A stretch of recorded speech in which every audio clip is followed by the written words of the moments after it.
शुभ सकाल ओडिया न्यूज आपको स्वागत। आज 17 नवेम्बर रविवार नहीं आसी किसी गुरुत्वपूर्ण खबर। यदि भिडियोटी भल लगे लाइक शेयर कमेंट कर चैनल को सब्सक्राइब करूँ। भारत चोरी होइଥିବା 1400 प्राचीन कलाकृति फेराइला अमेरिका। एक महत्वपूर्ण पदक्षेप नहीं अमेरिका। भारत को चोरी होइଥିବା 1400 रु अधिक मूर्ति कलाकृति को हस्ताक्षर कर अमेरिका, जार दर पाखापाखि $10 भारतीय मुद्रा हिसाब से प्राय 85 कोटी टंका। एक स्वतंत्र समारोह में न्यूयॉर्क स्थित भारतीय कौंसल जनरल मनीष खुलवारी की Homeland Security Investigation group supervisor Alexander डियामस एसबू कलाकृति हस्ताक्षर करते। भारत को फेराई किसी कलाकृति New York Metropolitan Museum of Arts रे प्रदर्शित होता। से भितर एक विशेष वस्तु रही जहाँकि बलुआ पत्थर मूर्ति जहाँ आकर्षीय नर्तकी भाव जना जाए। यही मूर्ति मध्य प्रदेश चोरी होता। हटिला कटकणा चारिद्वार दे महाप्रभु दर्शन करुँच श्रद्धालु। पुरीर पश्चिम जगन्नाथ मंदिर हटी कार्तिक मास लग जा कटकणा। आज श्रीमंदिर चारिद्वार दे दर्शन करुँच भक्त। श्रीमंदिर मुख्य प्रशासन अरविंद पाढ़ी एने सूचना देते। चारिद्वार प्रवेश अनुमति थिबा बेले 3 द्वार दे भक्त बाहर को बाहरी पारे। आज कटकणा हटि जाइथिबारु श्रद्धालु माने खुशी जाहिर करिसंती एवं महाप्रभु दर्शन करुछंती। देवीगढ़ अभयारण्य अच्छी 659 गयल। नवेम्बर 12 और 13 तारिख में देवीगढ़ अभयारण्य प्रथम थर पर गयल गणना होईची। 2 दिन धरी चली गणना शेष यार फलाफल आसी। समुदाय 659 गयल थिबा गणना जनापड़ी। सेमानक मध्यरु 210 शाबक थिबा जनापड़ी। यह लेंस विजिबिलिटी 20% गणना करा जाई पारि नथिबा डीएफओ कहिसंती। सारा ओडिशा रे देवीगढ़ रे ही एते मात्रा गयल देखा जाइतिबारु यह पर्यटन को आकृष्ट करुछि। महाराष्ट्र निर्वाचन पूर्व मिलिला 80 कोटी रूपा। ताटकाले ऑफिसर पाके आसुछि महाराष्ट्र विधानसभा निर्वाचन तारीख 20 नवेम्बर सेटार पड़िबो भोट। निर्वाचन को दृष्टि रखी राज्य में सुरक्षा व्यवस्था को बढ़ाई दिया जाइछि। समस्त अनुसंधानकारी संस्था एवं पुलिस साड़ियारे तीक्ष्ण नजर रखिछंती। यारी भितर मोबाइल पुलिस को मिली बड़ सफलता। ट्रकरू 8477 किलोग्राम रूपा जबत करिछि पुलिस, जार आनुमानिक मूल्य हेबो प्राय 80 कोटी टंका। सेपटे एते परिमाण रूपा देखी पुलिस एवं जांच करने को आसीथिबा ऑफिसर भी ताटका हो जाइछंती। यह हेउछि सबुठारु दुर्बल पासवर्ड। 1 सेकेंड रे हुए हैक। निज फोन लैपटॉप डेस्कटॉप किंबा अकाउंट इत्यादि को सुरक्षित रखापी समस्ते पासवर्ड रखिथांती। मात्र अधिकांश समय पासवर्ड हैक हेबा द्वारा व्यक्ति नाना समस्यार सम्मुखीन होइथांती। तेबे पासवर्ड एपरि हेबा दरकार जहाँ केबे हैक होई पारिबो नहीं। मात्र आम देशर अधिकांश लोक एपरि एक पासवर्ड रखती जहाँ हैक करने अति सहज होता है। ता हेउछि 1 2 3 4 5 6। दिल्ली को काला वायु प्रदूषण। शुक्रवार 400 टपला AQI। राजधानीवासी को कंदाउछि दिल्ली प्रदूषण। गत 2 दिन धरी पारद खसवा सह दिल्लीर प्रदूषण स्तर उद्वेगजनक स्तर में पहुंची। विशेषकर ट्राफिक समय पूर्व हॉटस्पॉट अंचल में रास्ता उपर पानी सिंचन वृद्धि करने को कहुଯାଇଛି। सरकार दिल्ली बासिंदा को यथा संभव सर्वसाधारण परिवहन व्यवहार करने को परामर्श देइछंती। चलित ऋतुरे प्रथम थर पर दिल्ली में वायु गुणवत्ता सूचकांक सांघातिक श्रेणी को खसबार गोटे दिन पर गुरुवार सकाळ यह 428 रे पहुंची। कोकेन कबल राजधानी दिल्ली। 900 कोटी अधिक टंकार कोकेन जबत कले एनसीबी।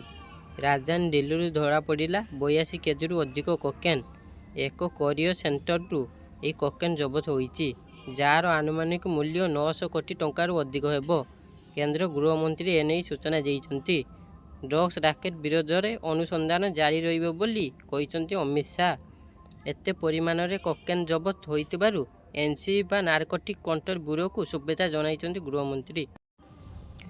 2 ରୁ 4 डिग्री खसिब पारद।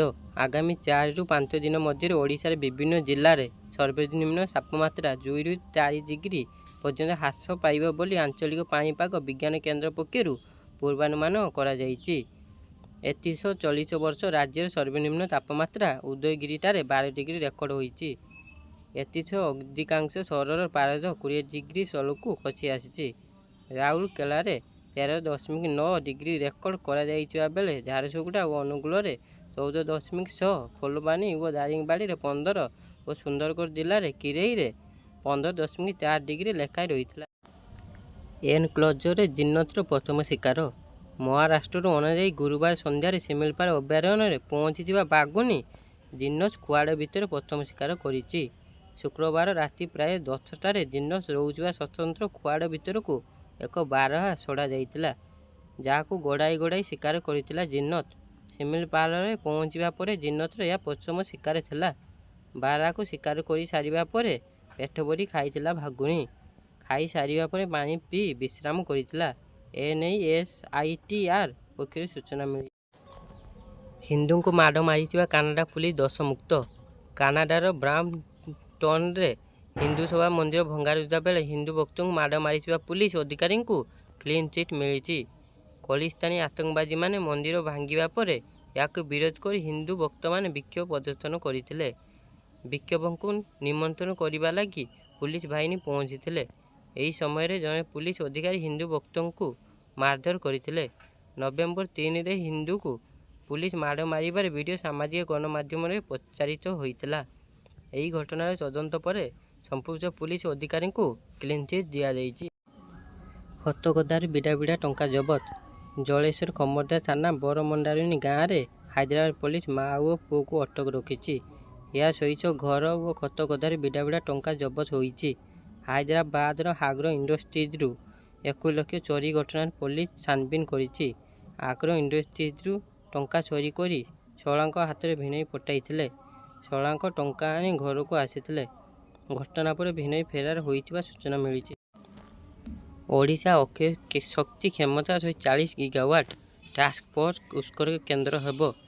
2030 ସୁଦ୍ଧା 50 ଗିଗାୱାଟ୍ ଅକ୍ଷୟ ଶକ୍ତି ଉତ୍ପାଦନ ଲକ୍ଷ୍ୟ ରଖିଛି। ଓଡ଼ିଶାର ସୌରଶକ୍ତି ଓ ଗ୍ରିନ୍ ହାଇଡ୍ରୋଜେନ୍ କ୍ଷମତା 140 ଗିଗାୱାଟ୍ ରହିଛି। ଏହି ସୁଯୋଗକୁ ବାସ୍ତବତାରେ ପରିଣତ ପାଇଁ ଓଡ଼ିଶାକୁ ଏକ ପ୍ରମୁଖ ହବ୍ କରିବା ଯୋଜନା ହୋଇଛି। ଏଥିପାଇଁ ଅନେକ ପ୍ରସ୍ତାବ ଉପରେ ମାନସ ମନ୍ଥନ ହେଉଛି। ସେଗୁଡ଼ିକ ମଧ୍ୟରୁ ଗୁରୁତ୍ୱପୂର୍ଣ୍ଣ ପ୍ରସଙ୍ଗ ହେଉଛି ଚାଷ ଜମି ଉପରେ ସୌର ପ୍ୟାନେଲ ସ୍ଥାପନ, 6000 ମେଗାୱାଟ୍ କ୍ଷମତା ବିଶିଷ୍ଟ solar module, solar cell, instant power ପ୍ରଭୃତି ଉତ୍ପାଦନ ପାଇଁ ଢେଙ୍କାନାଳ ଜିଲ୍ଲାର ଏକ ସଂସ୍ଥା ଜରିଆରେ 9000 କୋଟି ପୁଞ୍ଜିନିବେଶ ପାଇଁ ଲକ୍ଷ୍ୟ ରହିଛି। ହାଇକୋର୍ଟଙ୍କ ଗୁରୁତ୍ୱପୂର୍ଣ୍ଣ ନିର୍ଦ୍ଦେଶ, ଏଣିକି ପୌର ସଂସ୍ଥା କିରାଣୀକୁ ମିଳିବ pension. Local self government diploma କରିବା ପରେ 2001ରୁ 2011 ମଧ୍ୟରେ ରାଜ୍ୟର ବିଭିନ୍ନ ପୌର ସଂସ୍ଥାରେ ଜୁନିୟର ଆସିଷ୍ଟାଣ୍ଟ ବା କିରାଣୀ ପଦରେ ନିଯୁକ୍ତି ପାଇଥିବା କର୍ମଚାରୀଙ୍କୁ ପୁରୁଣା ନୀତି ଅନୁସାରେ ପେନ୍ସନ୍ ପ୍ରଦାନ କରିବାକୁ ହାଇକୋର୍ଟ ରାଜ୍ୟ ସରକାରଙ୍କୁ ନିର୍ଦ୍ଦେଶ ଦେଇଛନ୍ତି।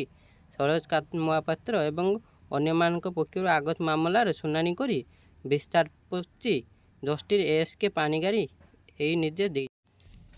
ବିଗୁଡ଼ୁଛି ପାକିସ୍ତାନର ସ୍ଥିତି, ସ୍କୁଲ ବନ୍ଦ, 3 ଦିନ ଲକଡାଉନ। ଆଜିକାଲି ପାକିସ୍ତାନର ପଞ୍ଜାବ ପ୍ରଦେଶସ୍ଥିତ ବାୟୁ ପ୍ରଦୂଷଣ ବିଗିଡ଼ି ଯାଇଛି। କ୍ରମାଗତ ଭାବରେ ବଢ଼ୁଥିବା ବାୟୁ ଗୁଣବତ୍ତା ସୂଚକକୁ ଦୃଷ୍ଟିରେ ରଖି ପଞ୍ଜାବ ସରକାର ଲାହୋର ଏବଂ ମୁଲତାନ ଭଳି ଧୂଆଁ ପ୍ରଭାବିତ ସହରରେ ସ୍ୱାସ୍ଥ୍ୟ ଜରୁରୀକାଳୀନ ପରିସ୍ଥିତି ଲଗାଇଛନ୍ତି। ପ୍ରଦୂଷଣର ମୁକାବିଲା ପାଇଁ ଅନ୍ୟାନ୍ୟ ଅନେକ ବଡ଼ ନିଷ୍ପତ୍ତି ନିଆଯାଇଛି।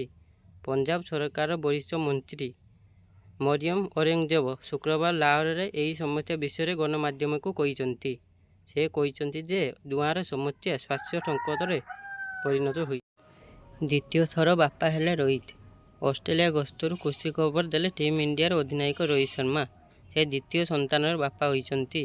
ପତ୍ନୀ ରିତିକା ଏକ ପୁତ୍ର ସନ୍ତାନକୁ ଜନ୍ମ ଦେଇଛନ୍ତି।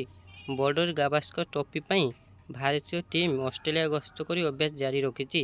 ହେଲେ ରିତିକାଙ୍କ ପାଇଁ ରୋହିତ ଏପର୍ଯ୍ୟନ୍ତ ଦଳରେ ଯୋଗ ଦେଇନାହାନ୍ତି।